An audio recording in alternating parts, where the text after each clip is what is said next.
Hello दोस्तों, कैसे हो। आशा करती हूँ कि आप सब ठीक होंगे। आज अपन पढ़ने जा रहे हैं सहरिया जनजाति का थर्ड लेक्चर पढ़ेंगे। इसमें अपन जो सहरिया जनजाति कंप्लीट कर लेंगे। तो पहले पढ़ते हैं पर्व या त्यौहार पढ़ते हैं। तो क्या है, सहरिया जनजाति दीपावली, होली और दशहरा आदि सभी त्यौहार मनाती है। ठीक है, तो पहली पढ़ते अपन हरियाली अमावस्या। क्या पढ़ते हैं? हरियाली अमावस्या। तो खेत जोतने से पूर्व पूजा का त्यौहार होता है। क्या है? हरियाली अमावस्या। खेत जोतने अर्थात खेतों में हल जोतने से पहले का पूजा त्यौहार होता है।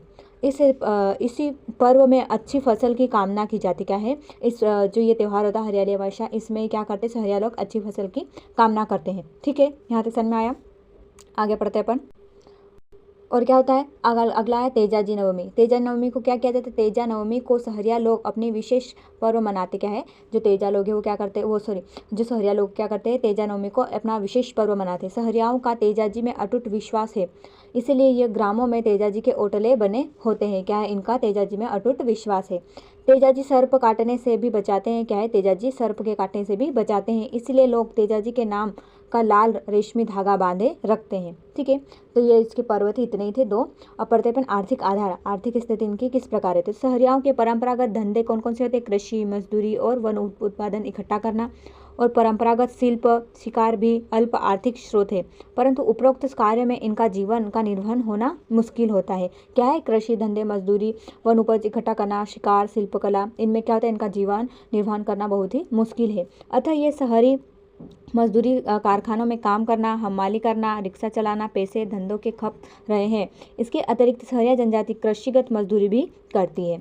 ठीक है, सौरों जो इनकी सहरिया की उपजाति है, तो ये क्या करती है? शहरों का मुख्य धंधा क्या होता है? वन उत्पादन इकट्ठा करना, खेती करना तथा मधुमक्खी के छत्तों से शहद निकालने में निपुण होती है। जो सौरों जनजाति होती है वो मधुमक्खी के छत्तों से शहद निकालना में निपुण होती है। फिर सावरों क्या था? अभी भी एक नोकदार छड़ी से ज्वार बोते। क्या है? जो सावरा है वो अभी भी एक नोकदार छड़ी से ज्वार बोते हैं। इनका मानना है कि जो नोकदार छड़ी उनको भगवान शिव के द्वारा दी गई थी। ठीक है, आगे बढ़ते हैं और इनका वर्णन। इनका क्या मानना है कि जो नोकदार छड़ी है अर्थात जो औजार है उन्हें महादेव के द्वारा भेंट किया गया था।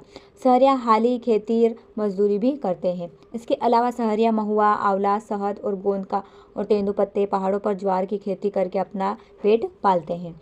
सहरिया जनजाति को जड़ी बूटी का अच्छा ज्ञान होने के कारण यह जड़ी बूटी का भी संग्रहण करती है। क्या है? सहरिया जनजाति है, इसको क्या होता है? जड़ी बूटी का अच्छा ज्ञान होने के कारण यह जड़ी बूटी का भी संग्रहण करती है।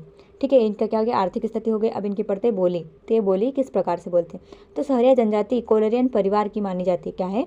जो सहरिया जनजाति वो कोलेरियन परिवार की मानी जाती है, इसलिए इनकी भाषा मुंडारी या फिर कोलेरियन परिवार की रही होगी। इसलिए इनकी भाषा है वो मुंडारी और कोलेरियन परिवार की रही होगी। परंतु मध्य प्रांत में आने के कारण आर्यों की हिंदी बोलने लगे। क्या है? मध्य प्रांत में आने के कारण ये क्या? आर्यों की हिंदी बोलने लगे।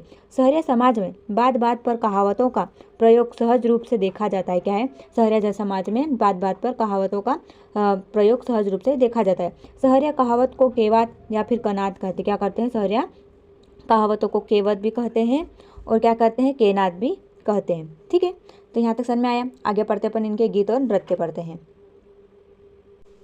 अब इनके गीत और नृत्य किस प्रकार से? तो क्या है? हल्दी गीत, भेतिया गीत, जेवनार गीत और फिर हो गया नाग गीता, रसिया, बधई गीत, लंगोरिया गीत और गोठ लीला गीत और भेंट, भजन और लहंगी नृत्य है। ठीक है, तो ये इतने इनके नृत्य और गीत हैं।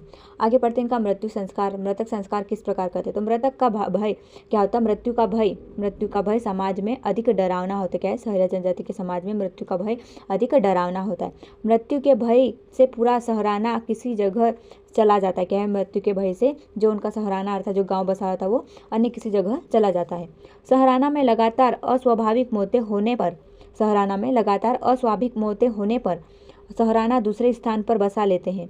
सहराना में मृतकों को जलाने और गाड़ने दोनों की प्रथा है। क्या है? जो सहरिया जनजाति है उसमें मृत्यु का भय इतना डरावना होता है कि जो सहरिया लोग हैं वो अपने सहराना का स्थान भी दूसरे स्थान में बदल देते हैं। ठीक है, वहाँ नहीं रहते और दूसरी जगह चले जाते हैं। किसी भी मृतक होने पर क्या है? किसी की मृत्यु होने पर परिवार के सदस्य अपने पहले गांव के रिश्तेदारों को सूचना देते हैं। उसके बाद मृतक के कपड़े उतारकर शरीर पर हल्दी लगा दी जाती है। क्या इनमें करते हैं? सभी रिश्तेदारों को, सदस्यों को, गाँव के लोगों को इकट्ठा करते हैं। उसके पश्चात क्या करते हैं? जो मृतक होता है उसके शरीर से कपड़े उतार कर उस पर हल्दी का लेप लगाते हैं, हल्दी मल दी जाती है। ठीक है, और क्या होता है, लकड़ी जो बांस की लकड़ी से ठटरी बनाई जाती है। क्या है, बांस की लकड़ी से ठटरी बनाई जाती है। मृतक के मुंह में हल्दी पैसे डाले जाते हैं। मृतक के मुंह में हल्दी पैसे तथा सिरहाने पर ज्वार के दाने और मृतक का प्रिय खानेदार खाने पीने की जो चीज़ें होती है वो तंबाकू बीड़ी आदि रख देते हैं। तीसरे दिन मृतक के गांव में क्या है, तीसरे दिन प्रातः गांव के सभी लोग रोटी लेकर अस्थियां इकट्ठी करने के लिए शमशान भूमि जाते हैं। तीसरे दिन क्या करते हैं, गांव के सभी लोग रोटी लेकर कहाँ जाते हैं, अस्थियां इकट्ठी करने और शमशान भूमि में जाते हैं। शव यात्रा के दौरान बने पत्थरों के ढेर पर चढ़ाते हैं तथा शमशान जाकर अस्थियां एकत्रित करते हैं। शाम के समय मृत स्थान पर 3 गड्ढे खोदकर मृतक की आत्मा का आह्वान करते हैं। शाम के समय मृतक स्थान पर 3 गड्ढे खोदते हैं और वहाँ पर जो मृतक हुई उसकी आत्मा का आह्वान करते हैं। फिर क्या करते हैं, भेंट देते हैं, पूजा करते, दारू चढ़ाते हैं और गड्ढे को बंद कर दिया जाता है। ये जो 3 गड्ढे हैं वो मनुष्य की 3 अवस्था को दर्शाते। क्या है, जो ये 3 गड्ढे खोदते हैं ये मनुष्य की 3 अवस्था को दर्शाता है। बचपन, जवानी और बुढ़ापे को बताती है। और क्या है, तथा खूंटा अमर आत्मा का प्रतीक होता है और वहाँ पर जो खूंटा गाड़ा जाता है वो आत्मा की अमरता का प्रतीक होता है। ठीक है, तो अपनी ये जनजाति सहरिया जनजाति आज से कंप्लीट हो गई। ठीक है, आज के लिए बस इतना ही। धन्यवाद।